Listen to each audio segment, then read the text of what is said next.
ಓಂ ಶ್ರೀ ಗೊರವನಹಳ್ಳಿ ಮಹಾಲಕ್ಷ್ಮಿ ನಮಃ. ಕಲಿಯುಗ ದೇವತೆ ಕಮಲಮ್ಮ ದೇವಿಯೇ ನಮಃ. ಮೊದಲಿಗೆ ಎಲ್ಲ ಸದ್ಭಕ್ತರಿಗೆ, ನಾಡಿನ ಸಮಸ್ತ ಜನತೆಗೆ ವರಮಹಾಲಕ್ಷ್ಮಿ ಹಬ್ಬದ ಹಾರ್ದಿಕ ಶುಭಾಶಯಗಳು. ಸರ್, ಇವತ್ತು ವಿಶೇಷ ಕೇಳಿದ್ರಿ, ನೀವೇ ನೋಡ್ತಾ ಇದ್ದೀರಾ, ಲಕ್ಷಾಂತರ ಜನ ಬಂದು ಅಮ್ಮನವ್ರ ದರ್ಶನ ಪಡೀತಾ ಇದ್ದಾರೆ. ಬೆಳಗ್ಗೆಯಿಂದನೇ ಮಹಾಲಕ್ಷ್ಮಿ ಅಮ್ಮನವರಿಗೆ ಅಭಿಷೇಕ, ಅಲಂಕಾರ ಮತ್ತು ಹೂವಿನ ಅಲಂಕಾರ, ಮಹಾಲಕ್ಷ್ಮಿ ಹೋಮ ಎಲ್ಲವೂ ನಡೀತಾ ಇದೆ. ಎಲ್ಲರೂ ಯಾರೇ ಬಂದರೂ ಇಲ್ಲಿ ಎರಡು ಶಕ್ತಿ ಸರ್, ಒಂದು ಕಮಲಮ್ಮಜ್ಜಿ, ಇನ್ನೊಂದು ಮಹಾಲಕ್ಷ್ಮಿ. ಕಮಲಮ್ಮಜ್ಜಿಗೆ ಮಹಾಲಕ್ಷ್ಮಿ ನಾನು ಲಕ್ಷ್ಮೀ ಸ್ವರೂಪದಲ್ಲಿ ಒಲಿದು ಬರ್ತೀನಿ ಅಂತ ಹೇಳಿ ಬರ್ತಾಳೆ. ಅವರು ಅವತ್ತಿನಿಂದ ಪೂಜೆ ಮಾಡಿಕೊಂಡು ಏನೂ ಇರಲಿಲ್ಲ ಸರ್. ಒಂದು ಸಣ್ಣ ಗ್ರಾಮ ನಮ್ಮದು, 12 ಮನೆಗಳಿದ್ದು ಒಂದು ಸಣ್ಣ ಹಳ್ಳಿ ಸರ್ ನಮ್ಮದು. ಈ ಹಳ್ಳಿಯಲ್ಲಿ ಅವರು ಎಷ್ಟೆಲ್ಲ ಕಷ್ಟಗಳ ಮಧ್ಯೆ ಮಹಾಲಕ್ಷ್ಮಿನ ಒಲಿಸ್ಕೊಂಡು ಮಹಾಲಕ್ಷ್ಮಿ ಸೇವೆ ಮಾಡ್ತಾ ಹೋಗ್ತಾರೆ.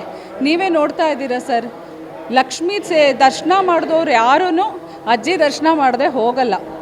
ಏಕೆಂದರೆ ಅಜ್ಜಿ ಜೊತೆಲಿ ಅವಳು ಸದಾ ನೆಲೆಸಿರ್ತಾಳೆ. ಯಾರು ಸಾಧಕರಿರ್ತಾರೆ, ಯಾರು ಉಪಾಸನೆಯನ್ನು ಮಾಡಿರ್ತಾರೆ, ಅವರ ಜೊತೆಯಲ್ಲಿ ಭಗವಂತ ಇರ್ತಾನೆ ಅಂತ ಪ್ರತೀತಿ ಸರ್. ಅವರು ಉಪಾಸಕರು, ಮಹಾಲಕ್ಷ್ಮಿಯನ್ನು ಒಲಿಸ್ಕೊಂಡವರು, ಅವರ ಜೊತೆ ಅವಳು ಸದಾ ಇರ್ತಾಳೆ ಅಂತ ಒಂದು ನಂಬಿಕೆ ಸರ್. ಆ ನಂಬಿಕೆಯಿಂದನೇ ನೀವೇ ಎಷ್ಟು ಜನ ಬಂದು ಅಜ್ಜಿ ದರ್ಶನನೂ ಮಾಡ್ಕೊಂಡು ಹೋಗ್ತಾ ಇದ್ದಾರೆ. ಅಜ್ಜಿಯವ್ರ ಪವಾಡ ಒಂದೆರಡಲ್ಲ ಸರ್, ಹಿಡಿ ಅಕ್ಕಿ ಪೂಜೆ ಹೇಳ್ತಾಯಿದ್ರು.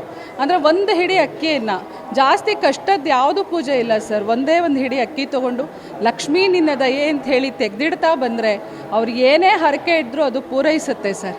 ಅದು ನಿರಂತರವಾಗಿ ನಡ್ಕೊಂಬಂದಿರೋದು ಈ ಕ್ಷೇತ್ರದಲ್ಲಿ.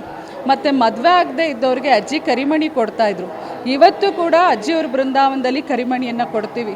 ಅದು ತೊಗೊಂಡೋಗಿ ಪೂಜೆ ಮಾಡಿದ್ರೆ ಮದುವೆ ಇಲ್ದಿರೋರಿಗೆ ತುಂಬಾ 100% ಮದುವೆಗಳಾಗಿದೆ ಸರ್. ಅದು ತುಂಬ ಒಂದು ಪವಾಡ ನಡೆದಿರೋದು ಈ ಕ್ಷೇತ್ರದಲ್ಲಿ.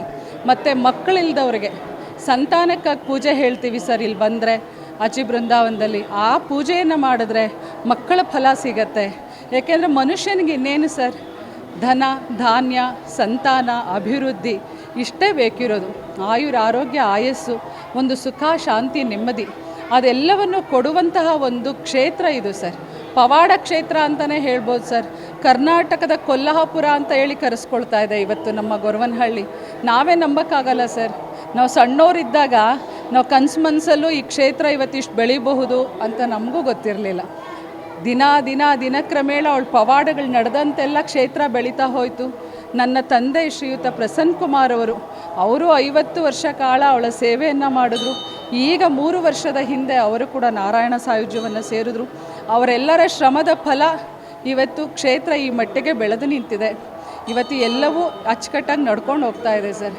ಜೊತೆಗೆ ಇವತ್ತು ಈ ವಾಹಿನಿ ಮೂಲಕ ನಾನು ಎಲ್ಲ ಸದ್ಭಕ್ತರಿಗೆ ಎಲ್ಲರೂ ಮಹಾಲಕ್ಷ್ಮಿ ಕೃಪೆ, ಕಮಲಮ್ಮಜ್ಜಿ ಕೃಪೆ ಸಿಗಲಿ ಅಂತ ಕೇಳ್ಕೊಡ್ತೀನಿ.